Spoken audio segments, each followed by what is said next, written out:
गणेश जी प्रथम पूज्य क्यों बने आप सब जानते हैं। एक बार भगवान शिव कार्तिकेय जी से और भगवान गणेश जी से बोले कि जाओ पृथ्वी की परिक्रमा करके आओ। जो सबसे पहले पृथ्वी की परिक्रमा लगाएगा वह प्रथम पूज्य कहलाएगा। कार्तिकेय जी का वाहन तो मयूर था, मोर पर बैठकर फुर्र से उड़ गए। पर गणेश जी का वाहन क्या है? जोर से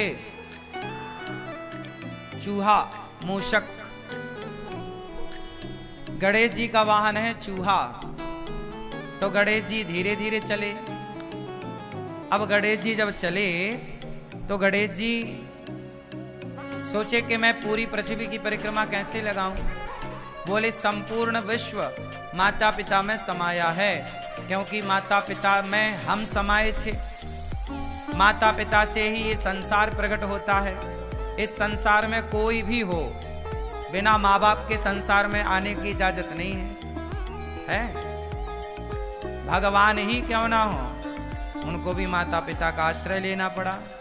देवकी वसुदेव, कौशल्या, दशरथ जी। इस संसार में ऐसा कोई नहीं है जो भगवान भी माँ बाप के बिना आए। तो चाहे चींटी हो या हाथी हो, इंसान हो या पक्षी हो, सबको आने के लिए किसका आश्रय लेना पड़ता है? माता पिता का।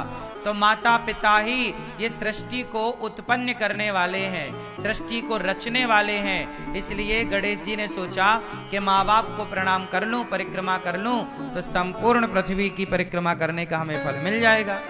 गणेश जी ने माँ बाप की परिक्रमा लगाई, और जैसे ही माँ बाप की परिक्रमा लगाई, पूरी पृथ्वी की परिक्रमा लगाकर कार्तिकेय जी आए। बोले हम तो देखो पहले परिक्रमा लगा के आ गए, अब हमारी प्रथम पूजा होनी चाहिए। शंकर जी बोले आपने प्रथम परिक्रमा नहीं लगाई विश्व की, तो किसने लगा दी? बोले गणेश जी ने। कैसे लगाई? बोले इन्होंने हमारी परिक्रमा लगाई, पार्वती और शिव की। शिव पार्वती की एक परिक्रमा लगा ली तो पूरे ब्रह्मांड की परिक्रमा लगाने का उन्हें फल मिल गया। कार्तिकेय जी को गुस्सा आई और क्रोध में आकर कार्तिकेय जी ने एक छोटा सा प्रहार कर दिया गणेश जी के ऊपर। तो वो प्रहार जाकर गणेश जी के दांत में लगा, तो गणेश जी का एक दांत टूट गया। तब से उनका नाम पड़ा एकदंत। क्या नाम पड़ा? एकदंत दयावंत चार भुजाधारी, माथे सिंदूर सोहे। तो गणेश जी का नाम एकदंत। तो कार्तिकेय जी और गणेश जी के बीच में जो शर्त लगी तो गणेश जी जीत गए। तो गणेश जी ने माँ बाप की परिक्रमा की, तब से गणेश जी प्रथम पूज्य हो गए कि गणेश जी जैसी बुद्धि किसी के पास नहीं है। इसलिए गणेश जी बुद्धि के अधिष्ठात्र बन गए, बुद्धि के देवता बन गए। गणेश जी किसके देवता हैं? जोर से। गणेश जी बुद्धि के देवता हैं। जिसे बुद्धि चाहिए वो गणेश जी के पास जाए। गणेश जी बुद्धि के परम देवता हैं। अच्छा, गणेश जी का वाहन है चूहा। अब जरा यहां ध्यान से सुनिएगा। हमारे वेदों पुराणों ने, हमारी ऋषि मुनियों ने कितनी बढ़िया व्यवस्था की है। समझदार को इशारा काफी, ये सुना है ना आप लोगों ने। आप सब समझदार हैं, इसलिए हमें सारी करते चलेंगे। देखो गणेश जी बुद्धि है, और गणेश जी का वाहन क्या है? चूहा। चूहा किसका प्रतीक है? चूहा किसका प्रतीक है? तर्क का। कुतरता रहता ना, कुछ भी मिल जाएगा चूहा कुतर देगा। चूहा तर्क का प्रतीक है। किसका प्रतीक है? तर्क। चूहा है तर्क और गणेश जी हैं बुद्धि। तो गणेश जी किसके ऊपर सवार है? बुद्धि के ऊपर। गणेश जी किसके ऊपर सवार है? तर्क के ऊपर। बुद्धिमान वही हो सकता है जो तर्क पर सवार हो। तर्कमय बुद्धि श्रेष्ठ है। जो विद्वान होगा वह तर्क जरूर करेगा, तार्किक होगा। तर्क शास्त्र पढ़ते हैं ना हम लोग, तर्क शास्त्र है। तो बुद्धिमान व्यक्ति, देखो एक बच्चा होता है ना, बहुत सारे सवाल करता है। माँ भगवान हैं तो दिखाई क्यों नहीं पड़ते? माँ गणेश जी की सूंड लंबी क्यों है? माँ गणेश जी के कान बड़े बड़े क्यों हैं? ऐसा बच्चा पूछता है ना आपसे। तो ये बच्चा जो पूछ रहा है उसके पूछने को ही तर्क कहते हैं। वो तर्क करता है। जैसे तर्क है, गणेश जी के कान बड़े क्यों हैं, ये तर्क है। ये क्या है? ये मैं इनसे प्रश्न कर रहा हूं, मतलब मैं इनसे तर्क कर रहा हूं। यही है तर्क। गणेश जी के कान बड़े बड़े क्यों हैं, ये क्या है? बोलो बोलो, क्या है ये? तर्क है। क्या है ये? तर्क। अच्छा, तर्क कौन कर सकता है? सवाल कौन कर सकता है? मूर्ख व्यक्ति कभी सवाल नहीं कर सकता। पढ़ा लिखा बुद्धिमान ही सवाल कर सकता है। सवाल करने वाला तार्किक है, मतलब पढ़ा लिखा है। छोटे छोटे बच्चे बहुत सारे सवाल करते हैं, क्योंकि उनके अंदर वो अभी पढ़े लिखे तो नहीं है, पर उनकी जिज्ञासा है, तर्क है। तो तर्क कौन कर सकता है? बुद्धिमान व्यक्ति। एक बच्चा वो होता है जो अपने टीचर से बहुत सारे सवाल करता है। सर जी समझ में नहीं आया, ऐसा क्यों हुआ? ये ऐसा है तो ऐसा क्यों हुआ? वैसा है तो वैसा क्यों? जो बच्चा बहुत सारे सवाल करता है मतलब वो बुद्धिमान होगा। और जो बच्चा मास्टर से कुछ नहीं पूछता वो एक नंबर का बुद्धू होगा। बात सही है कि गलत है? जो ज्यादा सवाल करेगा वो कौन होगा? जोर से, बुद्धिमान। तो गणेश जी किस पर बैठे हैं? तर्क पर। गणेश जी बुद्धि हैं और सवार तर्क पर हैं। बुद्धिमान हमेशा तर्क करता है। ये गणेश जी का चूहे पर बैठने के पीछे का साइंस है, विज्ञान है। गणेश जी के कान बड़े बड़े होने के पीछे का विज्ञान बताओ आप। गणेश जी के कान बड़े बड़े क्यों हैं? ना बताओगे? गुस्सा हो क्या? गणेश जी के कान बड़े हैं इसलिए आपको मैसेज दे रहे हैं कि भैया ज्यादा से ज्यादा सुनो, ज्यादा से ज्यादा सुनो। ज्यादा, यदि आप ज्यादा सुनने लग जाएंगे अपने माता की, पिता की, सास की, ससुर की, पति की, पत्नी की, तो आप कभी झगड़े में उलझेंगे ही नहीं। जो ज्यादा सुनता है वो झगड़े में नहीं उलझता। जो कम सुनने वाले होते हैं, बोले मैं आपकी क्यों सुनूं, जो कहते हैं मैं आपकी क्यों सुनूं, वो झगड़ा जरूर करेगा। और जो सुन लेता है, सुन लो ना, माँ की, पिता की, पत्नी की, पति की, सुन लो। गणेश जी के कान, गणेश जी के कान, तो बताओ गणेश जी के कान बड़े क्यों हैं? आपको ज्यादा से ज्यादा सुनना है। आप लोग कम सुनते हो ना, इसलिए झगड़ा होता है। पर गणेश जी क्या मैसेज दे रहे हैं? ज्यादा सुनो। अच्छा, गणेश जी का मुंह दिखाई पड़ता है आपको? क्यों? गणेश जी के दर्शन करके बताओ, गणेश जी का मुंह दिख रहा है? हाँ या ना? हाँ या ना? हाँ या ना? जोर से। गणेश जी का मुंह नहीं दिख रहा है। गणेश जी के मुंह अंदर है, सूंड ऊपर है। सूंड दिख रही है, मुंह दिख नहीं रहा है। मुंह भीतर की तरफ होता है। गणेश जी के कान बड़े हैं और मुंह अंदर है, मतलब दिख नहीं रहा है। मतलब गणेश जी का मैसेज है कि मुंह को छिपा के रखो, मतलब बोलो कम, सुनो ज्यादा। कान बड़े रखो, मुंह को छिपा के रखो, बोलना। जो लोग कम बोलते हैं वो सुखी होते हैं। जो दिन भर बोलते हैं, ज्यादा बोलते हैं, बकवास करते हैं, वो किसी ना किसी उलझन में उलझते ही उलझते हैं। सही है? सारा झगड़ा कहां से होता है? मुंह से। महाभारत कहां से हुआ? द्रौपदी के मुंह से धोखे से निकल गया कि अंधों के अंधे होते हैं, दुर्योधन के लिए। अवश्य निकल गया, दुर्योधन ने बात पकड़ ली और फिर दुर्योधन ने बोला इसके कपड़े उतार दो। तो महाभारत धनुष बाण से तो बाद में हुआ, पहले कहां से हुआ? मुंह से हुआ। तुमने कहा कि अंधा है, अंधों के अंधे होते हैं, द्रौपदी ने कहा। तो दुर्योधन बोला मैं बदला लूंगा, इसने मुझे अंधा कहा, मैं इसके कपड़े उतारूंगा। भरी सभा में द्रौपदी को नग्न करने के लिए, निर्वस्त्र करने के लिए दुशासन पकड़ के ले आया और भरी सभा में द्रौपदी को निर्वस्त्र करने का प्रयास किया। अब आप समझो कि सारा झगड़ा कहां से हुआ? बोलो, मुंह से हुआ। इसलिए कहता हूं, गणेश जी की तरह मुंह को छिपा के रखो, मतलब कम बोलो, कानों को थोड़ा बड़ा करो ताकि ज्यादा से ज्यादा आपको सुनने का अभ्यास हो। ज्यादा सुनो, कम बोलो। चलो, गणेश जी का पेट बड़ा है, बताओ क्यों?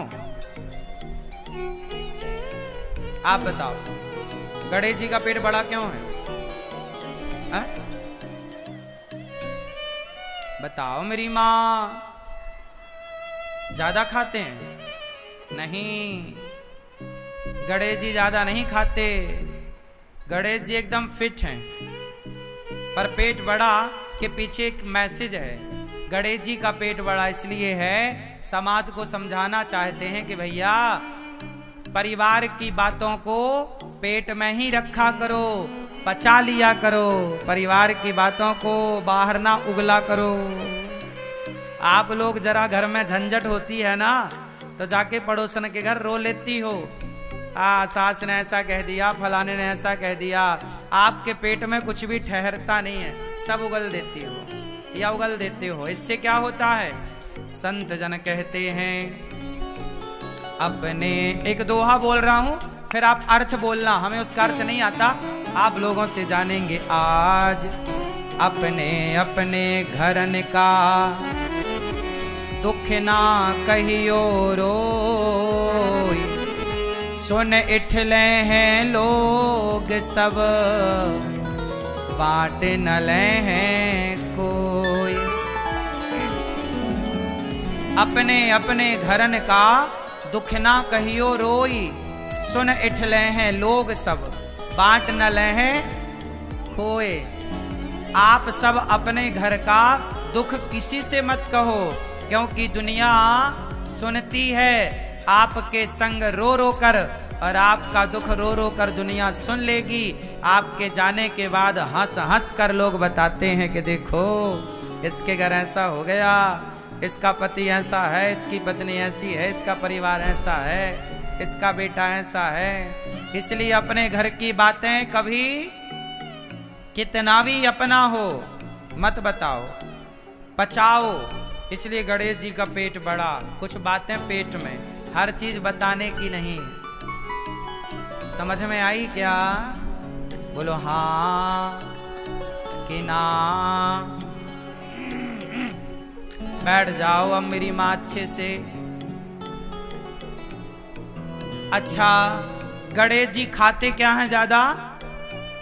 जोर से क्या? लड़ुअन को भोग लगे। काय का भोग लगे? गणेश जी लड्डू खाते हैं, और हम भारत के लोग भी लड्डू खाते हैं। हम सनातनी लोग ना लड्डू ज्यादा खाते हैं। हमारे यहाँ मकर संक्रांति आती है तो लड्डू बनते हैं, गणेश उत्सव आता है तो मोदक बनते हैं।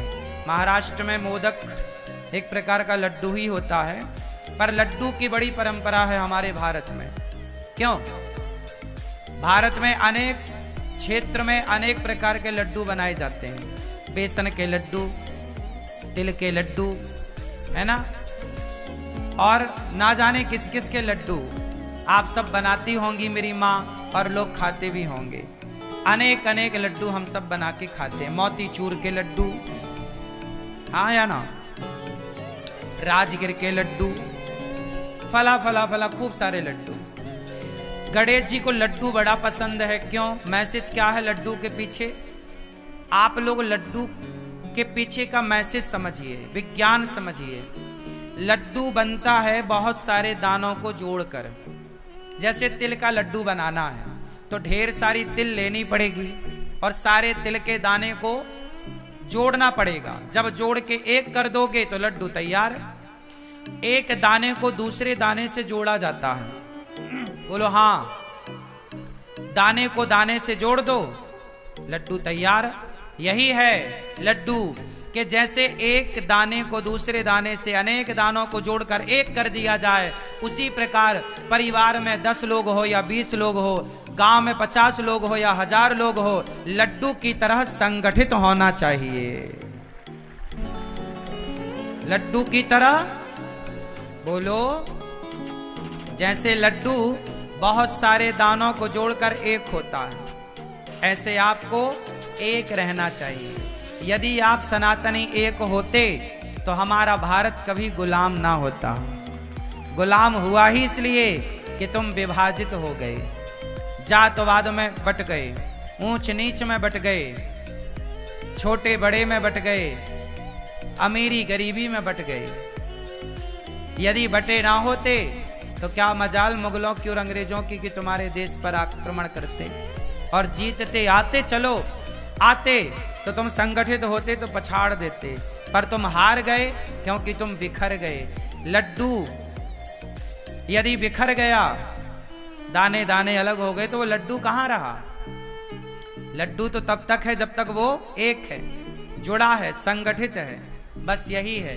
गणेश जी लड्डू खा के आपको कहते हैं कि मेरे भारतवासियों, मेरे सनातनियों, गणेश को मानने वाला प्रत्येक व्यक्ति सुन ले कि गणेश की पूजा करते हो तो लड्डू की तरह, लड्डू जैसे दाने को दाने से जोड़ के रखता है, आप भी सारे गणेश के पुजारी जुड़ के रहिए, सनातनी संगठित रहिए उस लड्डू की तरह। और लड्डू में मिठास भी होती है। संगठित तो रहना है पर आपस के रिश्तों में मिठास हो। क्या हो? रिश्तों में क्या हो? परिवार संगठित रहे लड्डू की तरह और मिठास, मीठे मिठास से भरा रहे। जहां सुमति तहां संपत्ति नाना, जहां कुमति तहां विपत्ति निदाना। संगठित रहो। गणेश जी की नाक बड़ी है। बोलो हाँ, गणेश जी की नाक बड़ी है। चलो अब इसका मतलब आप बताओ। ये चश्मा वाली बहन बताएंगे, सब हमने बताया, कुछ आप बताओ। गणेश जी की नाक क्यों बड़ी है?